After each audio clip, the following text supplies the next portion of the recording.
பீகார் 2025 தேர்தலை வெல்ல போறது யாரு? இந்த கேள்விக்கு ஒவ்வொருத்தரும் ஒவ்வொரு பதில வச்சிருக்கலாம். ஆனா பீகாருடைய அரசியலை தெரிந்தவர்களும் அரசியல் செயல்பாட்டாளர்களும் ஒரு விஷயத்துல இப்ப தெளிவா இருக்காங்க. அது என்ன அப்படின்னா, இந்த தேர்தல் முடிவு பீகாரோட பெண்கள் கையில இருக்கு அப்படிங்கிறது தான்.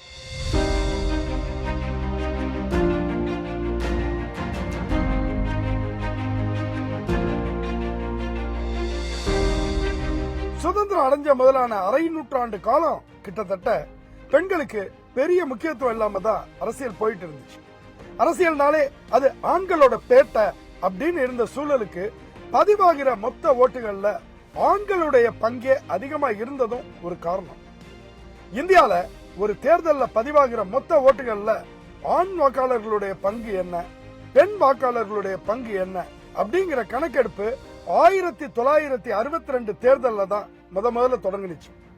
பீகாரை எடுத்துக்கிட்டா அந்த காலகட்டத்தில் ஆண் வாக்காளர்கள்ல 54.9% பேர் வாக்களிச்சா, பெண் வாக்காளர்கள்ல 32.5% பேரே வாக்களிச்சாங்க. அதாவது ஆண் வாக்காளர்கள்ல 3/2 பேர் ஓட்டு போட்டா, பெண் வாக்காளர்கள்ல 3/1 தான் ஓட்டு போட்டாங்க. காலம் மாற மாற சூழல் மேம்பட்டாலும் 2005 தேர்தல் வரைக்கும் ஆண்கள் ஆதிக்கமே அதிகம் இருந்துச்சு. ஆனா 2010 தேர்தல்ல பீகார் தேர்தல் களம் மாறினுச்சு. ஆண்களை காட்டிலும் பெண்கள் வாக்களிக்கிறது முதல் முறையா அதிகமானுச்சு. இது படிப்படியா வளர்ந்து 2020 சட்டமன்ற தேர்தல்ல ஆண்கள்ல 54.5% பேர் வாக்களிச்சா, பெண்கள்ல இந்த எண்ணிக்கை 59.7% உயர்ந்துச்சு. அதாவது ஆண்களோட ஒப்பிட பெண் வாக்களிப்பு 5% அளவுக்கு அதிகமானுச்சு. தேர்தல்ல பெண்களோட பங்களிப்பு உயர உயர அரசியல் கட்சிகள் ஆட்சியாளர்களுடைய கணக்குகள்ல பெண்கள் மேலான அக்கறைகள் முன்னுரிமை பெறலாச்சு. நாட்டிலேயே இந்த போக்குல பெரிய பலம் அடைஞ்சவர் அப்படின்னு சொல்லி பீகார் முதல்வர் நிதிஷ்குமாரை தான் சொல்லணும். சாதி கணக்குகள் பெரிய தாக்கம் செலுத்தக்கூடிய பீகார் அரசியல்ல பெரிய செல்வாக்கு இல்லாத எண்ணிக்கையில மிகவும் சிறுபான்மையான குர்மி சமூகத்தை சேர்ந்தவர் நிதிஷ். ஆனா சென்ற 2 தசாப்தங்களா அவருடைய கொடியே பீகார்ல பறக்குது. மண்டல அரசியல் எதிர் கமண்டல அரசியல் அப்படின்னு வீரியமான பிளவுகள் நிலவுற பீகார் களத்துல 2க்கு மத்தியில நிதிஷ் அசையாம நிக்கிறதுக்கு பின்னணியில இருக்கிற முக்கியமான ஓட்டு வங்கி பெண்கள் தான்.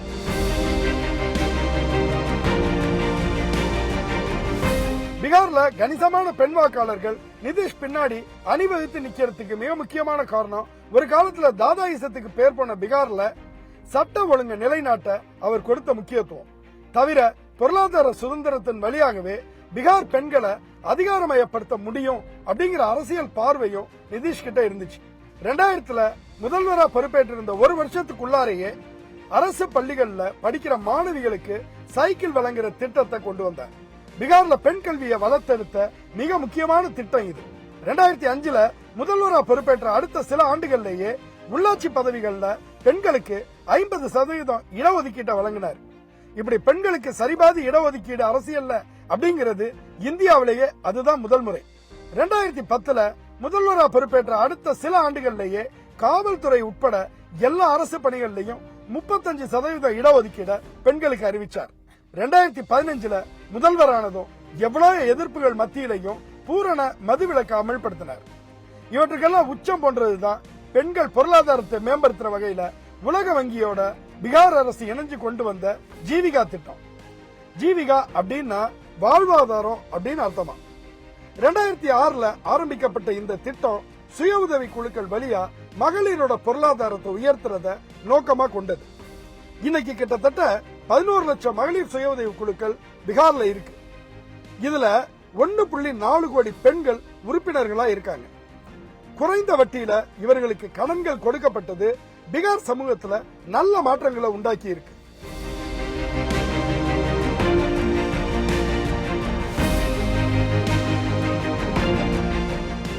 ஜீவிகா திட்டத்தின் கீழே நிறைய முன்னெடுப்புகளை செய்யறாங்க. இப்ப நாம நுழையிற இந்த சிற்றுண்டியகத்தை தீதிகா கி ரசோய் அப்படிங்கிற திட்டத்தின் கீழே நடத்துறாங்க. தீதி கி ரசோய் அப்படின்னு சொன்னா நம்ம சகோதரியோட உணவகம் அப்படின்னு மொழிபெயர்க்கலாம். அரசு அலுவலகங்கள், மருத்துவமனைகள் வளாகத்திலேயே நல்ல உணவை சமைச்சு தர வேளையில இங்க பெண்கள் ஈடுபடுறாங்க. पैसा तो 6,000 है सर, 6,000 पर 12 घंटे ड्यूटी कर रहे हैं हम लोग। ये खाना पीना खाते हैं, घर जैसा खाना बनाते हैं, मरीज की भी देखते हैं हम लोग और फिर बंद करके चले जाते हैं। कस्टमर आता है उसका भी खिलाते हैं। नहीं सर, इतना से कैसे घर पोषण हो जाता है। பெண்களோட பொருளாதாரத்தை மேல கொண்டு வரக்கூடிய ஜீவிகா திட்டத்தோட அடுத்த கட்டமா தான் 2025 தேர்தல் அறிவிக்கப்படுறதுக்கு சில நாட்கள் முன்னாடி முக்கியமந்திரி மகிழா ரோஜ்கர் யோஜனா அப்படிங்கிற திட்டத்தை அறிவிச்சார் நிதிஷ். பீகாரோட 1.2 கோடி பெண்களுடைய சிறு தொழில் முனைவை ஊக்குவிக்கிறதற்காக தலா 10,000 ரூபாய் வழங்கக்கூடிய திட்டம் இது. அது ஆடு வளர்ப்போ சின்ன பெட்டி கடையோ ஏதோ ஒரு வகையில நல்லபடி தொழிலை விருத்தி செஞ்சு காட்டினா அடுத்த 6 மாசங்கள்ல தலா 2 லட்சம் வரைக்கும் நிதியுதவி அளிக்கப்படும் அப்படின்னு அறிவிச்சிருக்காங்க. பீகாரை பொறுத்த அளவுல இது எல்லாமே அர்த்தபூர்வமானதுதான். 10,000 ரூபாய் எல்லாம் ஒரு காசா, இதெல்லாம் ஒரு திட்டமா அப்படின்னு பீகார் அறிஞ்சவங்க யாருமே சொல்ல மாட்டாங்க. மக்கள் தொகையில 1/3 பங்கு வறுமை கோட்டுக்கு கீழே வாழக்கூடிய மாநிலம் இது. அதாவது 6,000 ரூபாய்க்கு கீழே சம்பாதிக்கிற நிலையிலேயே மக்கள் தொகையில 1/3 பங்கினர் இருக்காங்க. இந்தியாவிலேயே அதிகமான வறுமை விகிதம் இது. இந்தியாவில் அதிக கால்நடைகள் வளர்க்கக்கூடிய மாநிலங்கள்ல ஒன்னும் இது. பீகார் கிராமங்கள்ல கிட்டத்தட்ட 90% குடும்பங்கள் கால்நடை வளர்ப்பையும் சார்ந்துதான் இருக்கிறாங்க. 10,000க்கு 5 ஆட்டுக்குட்டியை வாங்கலாம் அல்லது நல்லதா ஒரு மாட்டுக்கண்ணை வாங்கலாம். எப்படி எளிய மக்களுக்கு இது ஒரு குறிப்பிடத்தக்க தொகை தான் அப்படின்னு சொல்றாங்க பெண்கள். எது எப்படியோ பீகார் அரசியல் களத்துல இந்த செயல்பாடுகள் எல்லாமே தீவிரமான தாக்கத்தை உண்டாக்குது. 2020 சட்டமன்ற தேர்தலை எடுத்துக்கிட்டா பீகார்ல உள்ள மொத்தம் உள்ள 243 தொகுதிகள்ல ஆண்களை காட்டிலும் பெண்கள் அதிகமா உள்ள தொகுதிகள் 119. இந்த 119 இடங்கள்ல 72 தொகுதிகளை, அதாவது 60.5% இடங்களை நிதிஷ் தலைமையிலான கூட்டணியே ஜெயிச்சது. மாறா பெண்களை விட ஆண்கள் அதிகமா இருந்த தொகுதிகள்ல எதிரணியான தேஜஸ்வி கூட்டணி அதிகமா ஜெயிச்சது. ஆண்கள் அதிகம் உள்ள 124 தொகுதிகள்ல 68 தொகுதிகளை, அதாவது 54.8% இடங்களை அது ஜெயிச்சது.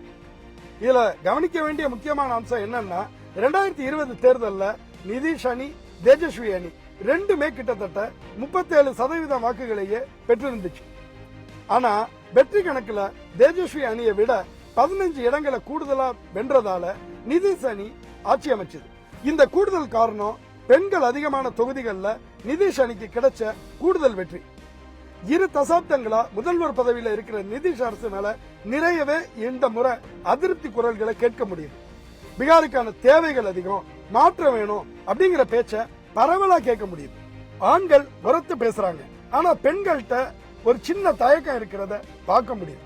பீகாருக்கு மாற்றம் வேணும் அப்படின்னு சொல்லக்கூடிய பெண்கள்ல கூட பெரும்பான்மையினர் நிதிஷை பத்தி ரொம்ப மரியாதையோட தான் பேசுறாங்க. நிதிஷை வீழ்த்தணும்னா அவருடைய பெண்கள் ஓட்டு வங்கிய உடைக்க வேண்டியது அவசியம்ங்கிறத தேஜஸ்வி நல்லாவே உணர்ந்திருக்கார். அதனாலதான் அவர் தலைமையிலான கூட்டணியோட தேர்தல் அறிக்கை பெண்கள் முன்னேற்றத்துக்கு பெரிய அக்கறை அளிக்குது. பெண்களுக்கு மாதம் 2,500 வழங்கப்படும், ஜீவிகா குழு மகளிருக்கு நிரந்தர வேலை அளிக்கப்படும் தேஜஸ்வி அறிவிச்சிருக்கிறது பெண் அரசியலோட அடுத்த கட்ட பாய்ச்சல்னு சொல்லலாம்.